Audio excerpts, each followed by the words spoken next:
नाज़रीन अहम ख़बर अमां सां शेयर कंदासीं। नौशहर फिरोज़ भरिसां तेज़ रफ़्तार कार शाख में किरी पई, जंहिंजे नतीजे में नीगर फौत थी वियो, जॾहिं 3 ॼणा ज़ख़्मी थी पिया। तेज़ रफ़्तारी सबबि कार ड्राइवर जे कंट्रोल खां निकिरी शाख में किरी पई। हादसे में 13 वरनि जो नीगर मोहम्मद हयात फौत थी वियो आहे, जॾहिं 3 ॼणा ज़ख़्मी थी पिया आहिनि।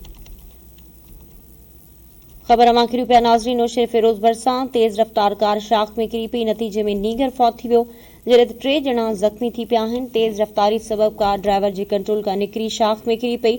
हादसे में 13 वरनि जो नीगर मोहम्मद हयात फौत थी वियो, जॾहिं 3 ॼणा ज़ख़्मी थी पिया आहिनि।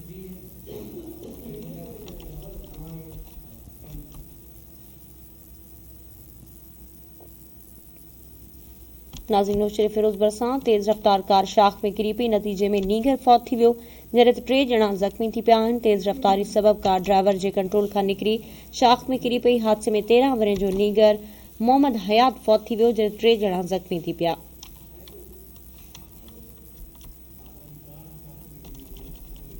ख़बर अमां किरी पिया नौशहर फिरोज़ मां, जिते तेज़ रफ़्तार कार शाख में किरी पई, नतीजे में नीगर फौत थी वियो आहे, जॾहिं 3 ॼणा ज़ख़्मी थी पिया आहिनि। इन बाबति अपडेट्स मालूम कयूं था। असां राब्तो कयो आहे धरती टीवी जे रिपोर्टर इमाम बख्श मशहूरी सां। इमाम बख्श, वाक़िए बाबति अपडेट कजो।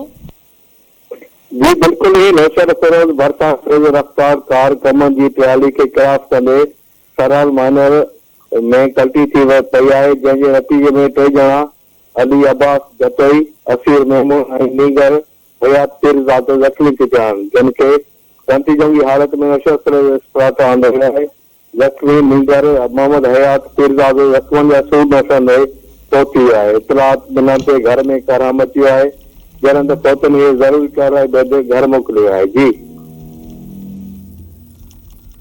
इमाम बख्श, वरी महिरबानी तफ़सील आहे।